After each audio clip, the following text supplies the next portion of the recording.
The screen door slams so hard the porch light flickers. I am at the top step with my overnight bag at my feet and my phone in my hand, still trying to understand how the evening got here. It did not feel like it was heading here, not through dinner, not through the raised voices, not through the part where my father pushed back his chair and stood up. It is his face that stops me from speaking. Not angry anymore, past angry, certain. The particular kind of certain that does not want a response, does not want to negotiate, is done having a conversation. You will never step into this house again. The words come out evenly, spaced, like he is reading them from something he prepared. My mother is standing a half step behind him with her arms folded across her chest. She is not looking at me. She is looking at the wall beside the door. I have known her for my entire life and I know that look. It means she disagrees with something but is not going to say so. I wait for her to say so. She doesn't. I wait for something to shift, for someone to breathe differently, for the sentence to be walked back. The porch just holds us all in place. My father reaches into his pocket and produces the spare key. He has carried it there for months, which I did not know until now. I had given it to my parents earlier when I was in and out of the house more frequently. I never asked for it back because I assumed it was mine for as long as it was useful. He holds it out toward me now, not as a question, not as an offer. As a statement. I take it. It is one of those cheap hardware store copies, the groove still sharp because it has hardly been used. Small and light in my hand. Give it back, he says. The sentence doesn't make sense for a second. He just handed it to me. Then I understand. He wants me to hand it back to him. He wants the gesture of me returning it. He wants the act of my giving it back to be the visible ending of something. I drop it into his palm. His fingers close around it. He turns. The door shuts. No slam this time. That is somehow worse, a deliberate close, quiet and final, the kind of sound a decision makes when it has finished being a decision and become a fact. That is how a home disappears. I stand on the porch for longer than I should. Long enough that the motion sensor light switches off and I am standing in the dark. I am still waiting for the door to open, for one of them to step out and say this has gone too far. The door stays shut. My parents said I would never step into their house again. 2 years later they didn't believe. My name is Cordelia Marsh. I grew up in that house. I have a specific memory of falling off the porch railing at 7, my father carrying me inside, my mother putting ice on my knee and saying I was going to be fine. I believed her. She seemed so certain. I pick up my bag from the step. The porch is the one I spent years sweeping, decorating at Christmas, waiting on for every holiday return. The one where I used to sit in the evening with my mother before things got complicated, before the family rearranged itself around my brother in a way that left less and less room for anything I said or thought or needed. I walk to my car. I tell myself I will understand this in the morning. I am wrong about that, but it is the only thing I have to hold onto right now. My brother Holt was the easy child in the way that children who require constant rescue become easy. He never had to ask twice for anything. Money arrived. Excuses were made. Consequences that would have followed someone else around for years simply did not follow him. He borrowed from our parents without a clear plan for paying it back. He quit jobs with explanations that everyone accepted. He made decisions that created problems and then waited, with a specific calm that I could never achieve, for someone else to absorb the problem. Usually that someone was my parents. Sometimes that someone was me. My parents loved him loudly. But in a family, loud love for one person creates a particular quiet around everyone else. I had been living in that quiet for so long I had started to mistake it for the natural temperature of the room. What Holt was allowed to be, impulsive, forgetful, finding himself, deserving another chance. What I was allowed to be. Reliable, responsible, patient, not causing problems, not adding to things. There was no conversation about these arrangements. They were just the air inside the house. You breathed it in and after enough years you stopped noticing the difference between what the air was and what air could be. I was the one who made things work. I do not say this looking for recognition. I say it because understanding what I did is the only way to understand what it cost me to stop doing it. I tracked the bills. Not all of them and not always, but enough. When my parents' health insurance had an issue during my mother's procedure 3 years ago, I was the one who spent 11 hours on the phone with the insurance company over 2 days until it was resolved. My father does not particularly like dealing with those systems, and my mother was recovering and Holt was in the middle of a situation with a roommate that seemed to take his full attention for that specific 2-week period. I helped with the house. Contractors coordinated for repairs. My grandmother's estate paperwork organized across 3 different institutions. My mother's sister's birthday planned. I thought this made me integral. That the family understood its reliance on me and valued it in the way that reliance, when recognized, becomes a form of love. It meant I was useful. Useful and valued are not the same thing. I learned this slowly, over years, until the night my mother said the word again. The night everything ended was not dramatic. That is the part that still surprises me when I replay it. I had always imagined that if a breaking point arrived, it would announce itself clearly. There would be a specific, obvious moment. Instead, it crept in through an ordinary Tuesday evening. My parents had called, separately and then together, in the week before about Holt. Another situation, financial, the way his situations always were. A payment he had failed to make. The consequence would land on my parents unless someone covered it first. My mother had explained this over the phone. At the end she said, "Can you help cover him again?"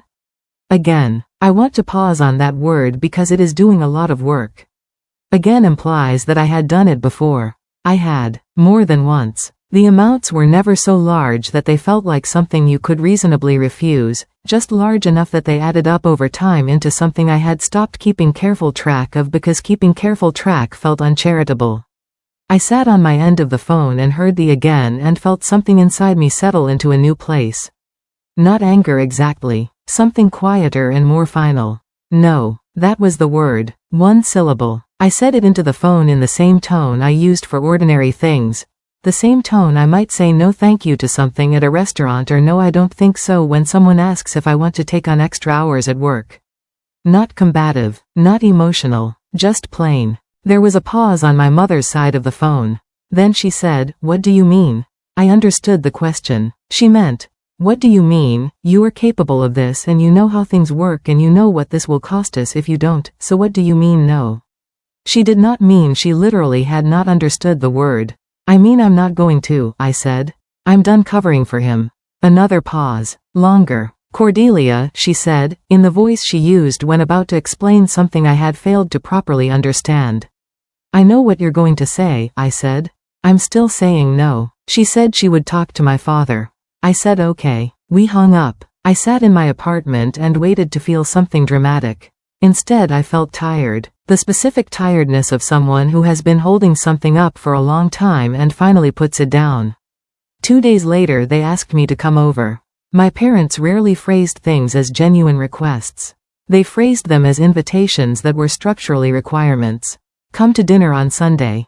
Can you stop by?" The question mark at the end was decorative. I went. Not because I thought it would go well. I had lived in my family long enough to know that coming in already certain of your position was not a safe way to enter a conversation with my parents. But I also understood that not going would be interpreted as escalation, and I did not want to escalate.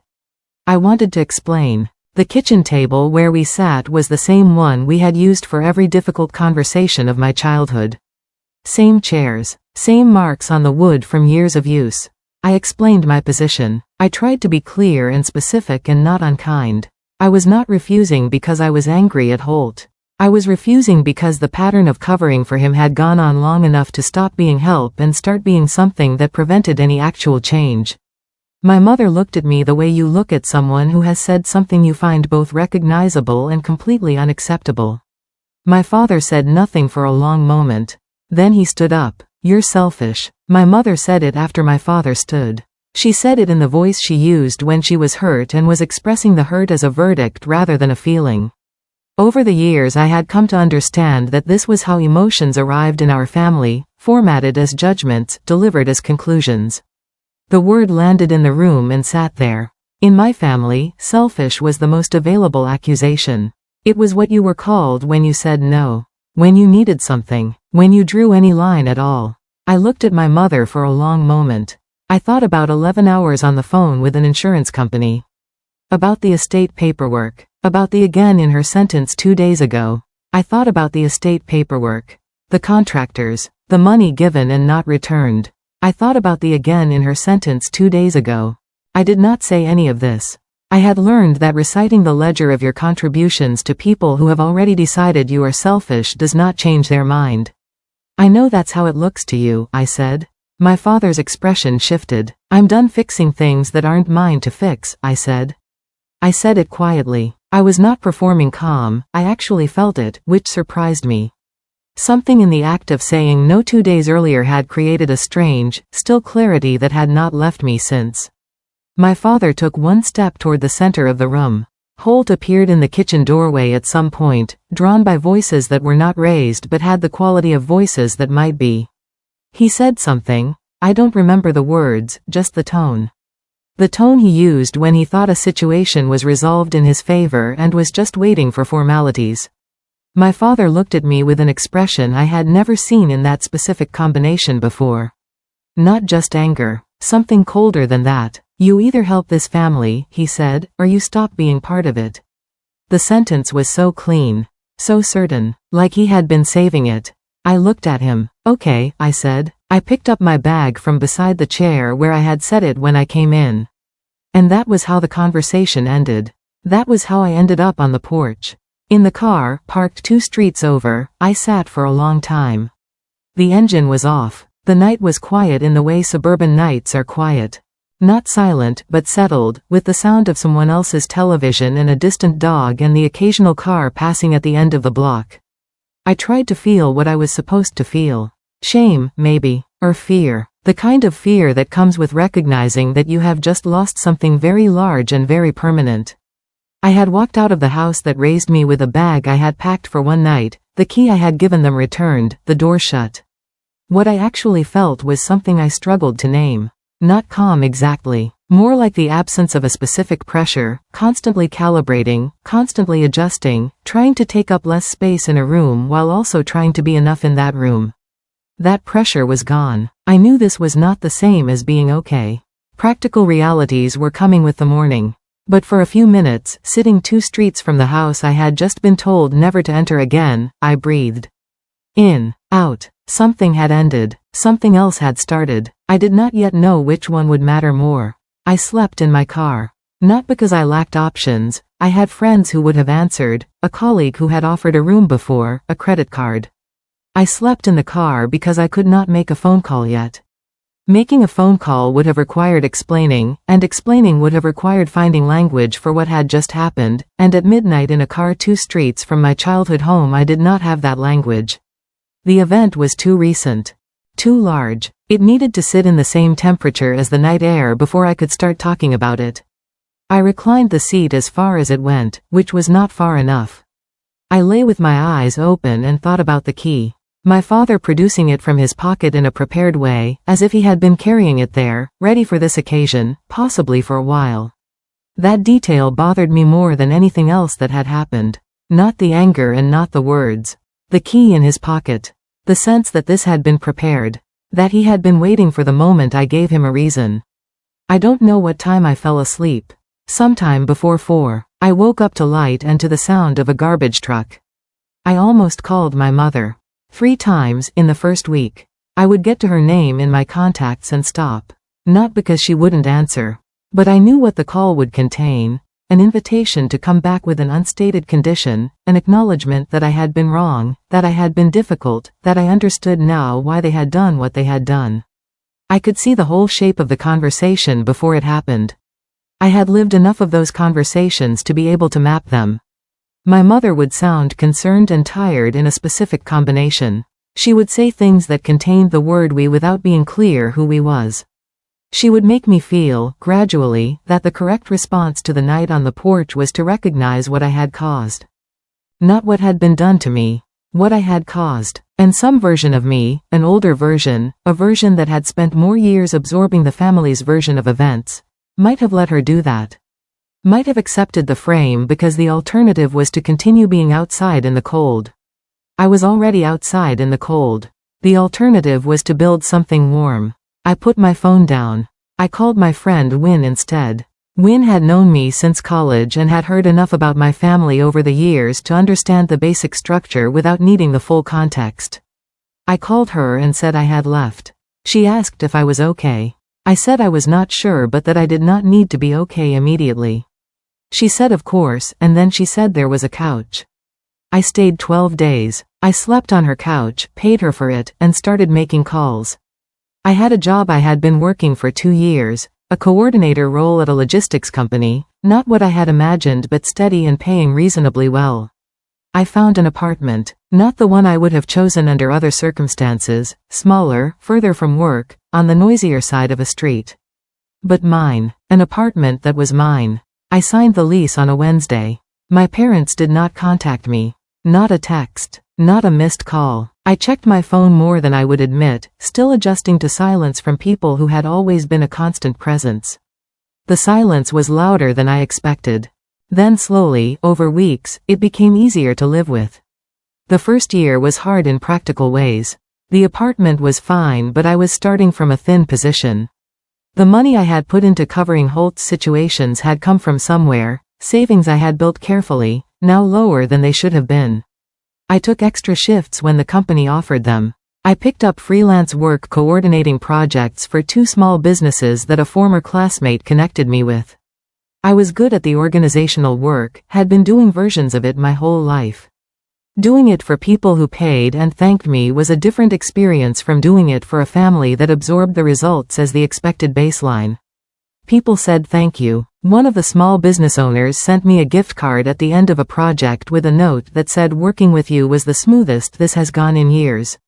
I put the note in a drawer. Not because it was dramatic.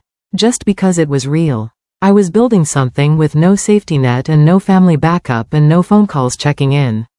Every piece of it came from what I did or could learn to do. It was frightening. It was also, quietly, clarifying in a way I had not anticipated. I started to understand what I was actually made of. The silence lasted through the first winter. No call on my birthday. No message at Thanksgiving, which I spent at Wynn's, her family chaotic in a warm way I found moving. No message at Christmas. I had expected the birthday, at least.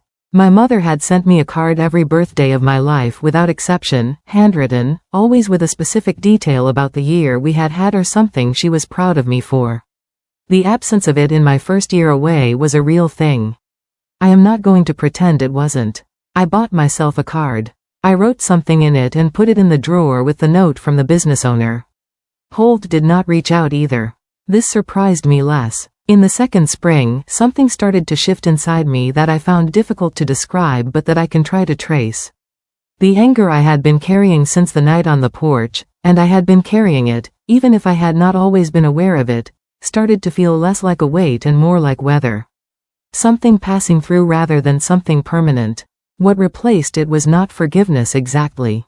It was a more neutral clarity. I had lost something. I was building something else. The two things could both be true. By the second year, I had stopped waiting for them to contact me. For months I had been in a state of attentive absence, not reaching out, but acutely aware of the reaching out that wasn't happening. Checking my phone without expecting anything, still noticing every time I was right. Then one morning I woke up and noticed that I had not checked my phone in that particular way in 2 days. I did not miss them the way I had expected to miss them. I missed specific things. The kitchen table when it was being used normally, not for confrontations. The particular smell of my childhood home in winter, which was a combination of the specific soap my mother used and something structural about the house itself. My mother's voice on the phone before the relationship became so loaded that every call was navigation. I did not miss being told what I was. I did not miss being the person whose role was to absorb. I did not miss the family system that had me perpetually cleaning up after things I had not caused. What I had built instead, slowly, imperfectly, with difficulty, was a life where I chose everything. Who I helped, when, how much, that was not something I had ever had before. The letter arrived on a Tuesday in October. I almost didn't open it immediately. Heavy, cream-colored paper. Return address from a law firm I didn't recognize. My first thought was something work-related, forwarded by mistake. I opened it that evening. It was about the house. Not my apartment. My parents' house. The one where I had grown up and off the porch of which I had been told I would never step inside again. The letter was from an attorney representing what it described as estate planning and property interests connected to a family trust that had been established a number of years earlier. The language was dense in the way legal language is dense, precise without being clear, specific without being interpretable without context. What I understood was that the attorney needed to make contact with me regarding property interests associated with the trust. What I did not yet understand was why. I read the letter 3 times. I sat in my kitchen and thought about the fact that my parents had never mentioned a family trust. Then I found the attorney's number from the letterhead and sent an email asking to schedule a call. The response came the next morning. I did not sleep particularly well between those 2 things. The attorney explained it carefully, which I appreciated. Her name was Petra Hollis and she had a measured, precise way of speaking that was the verbal equivalent of the dense legal language in the letter. Organized, careful, not trying to make the information more or less significant than it was. The family trust had been established years earlier, she explained, as part of a property and estate planning arrangement. My parents had set it up before the relationship between me and my family deteriorated. At the time, the trust had been structured to include multiple beneficiary interests. Mine was one of them. What the structure meant, in practical terms, was that the property, the house, and the financial vehicle it was connected to, could not be sold, refinanced, transferred, or materially changed without the agreement of the controlling beneficiaries. And I'm one of those, I said. You are one of the partial controlling beneficiaries, yes, Petra said. My parents know this. They do. They're trying to do something with the property. They have received an offer, she said. There's a buyer. A sale would involve a number of steps. One of those steps is your involvement. I sat with this for a moment. They didn't contact me directly, I said. No, she said. They engaged our office to make the initial contact on their behalf. I understood. I asked Petra to walk me through the full trust structure. She did. I asked her to send me the documents. What emerged was that my involvement was not a formality. Not a nominal listing that could be worked around. My share of the controlling interest was meaningful. In the circumstances of a sale, which was apparently what my parents were pursuing, my agreement was a genuine legal requirement. Without it, the transaction could not proceed. I sat with this information for the remainder of that day and most of the next. I was not thinking about leverage, although I understood that leverage existed. I was not thinking about revenge, although some small part of me recognized that this situation contained something that rhymed with it. What I was mostly thinking about was the key. The key my father had taken from his pocket where he had apparently been carrying it, ready. The practiced gesture of returning it to me and then requiring me to give it back. The particular quality of the door closing. The intentionality of all of it. And now, through paperwork that had existed before any of this happened, through my parents' own careful planning, I was structurally required to be involved in the most significant financial decision they had made in years. The door they had closed on me was, technically, partly mine. My father called on a Friday afternoon. I was in a work meeting. I recognized the number, not deleted, only muted. I let it ring. Afterward I sat before doing anything else. He called again that evening. I let it ring again. The 3rd time, I answered. His voice was different from the last time I had heard it. Not the certain, final voice from the porch. Something more controlled, careful in a way that his voice was not always careful. He was choosing words. We need to discuss the house, he said. He did not say hello. He did not say how are you. He did not say I'm sorry or we've been thinking or any of the sentences that might have arrived before the business. The house. Not you. Not us. Not the relationship or the 2 years that had passed or what had happened on the porch that night. The house. I've been in contact with the attorney, I said. I understand the situation. Silence for a moment. Then you know we need your involvement, he said. I do, I said. He waited for me to continue. I did not continue immediately. I'll schedule a meeting, I said. At the house. There was a pause. All right, he said. I'll be in touch, I said. We hung up. I did not schedule the meeting immediately. I gave myself a week. Not as a strategy. I needed it. I had not been inside that house in 2 years. The last time I had refused to cover Holt, been called selfish, watched my father stand and say words I could not unhear, and walked to the porch. I needed to decide how I was going to be when I walked back in. Not what I was going to say, I knew what I was going to say. The practical matters were ones I had reviewed with Petra, had understood clearly, had formed my own position on. What I needed to decide was the tone I was going to carry my position in. I did not want to be angry. Not because anger was unjustified, but because I had already spent a significant portion of the past 2 years processing the anger and I did not want to unprocess it in a family meeting. I did not want to be warm either. Not the performed warmth of pretending nothing had happened. What I wanted was to be clear. Cordial without being effusive. Present without being emotional. The same tone I had developed over 2 years of professional work where clarity was the thing people were actually paying for. I called Petra. I scheduled the meeting for the following Thursday. When I pulled into the driveway, they were all already there. My parents at the door. Holt's car in its usual spot. My father looked older in the specific way people look older when you have not seen them for 2 years and then see them suddenly, not gradually the way you would if you had been around them continuously, but all at once, as a gap. My mother looked at me for a moment and then looked at the ground between us. She was wearing a cardigan I recognized. The sight of the cardigan was unexpectedly specific and sharp. Holt was visible through the front window. He did not come to the door. Petra was already inside. She had arrived before me at my request, because I wanted the structure of her presence there when the meeting began. Not as a shield, as a clarifier. My father held the front door open when I reached it. I stepped through. The house smelled exactly as I remembered. The specific combination of that soap and something structural I had thought about during the second year, when I was trying to separate what I missed from who. Just a smell. Also 28 years of living. I put that aside. Petra was at the table with her documents.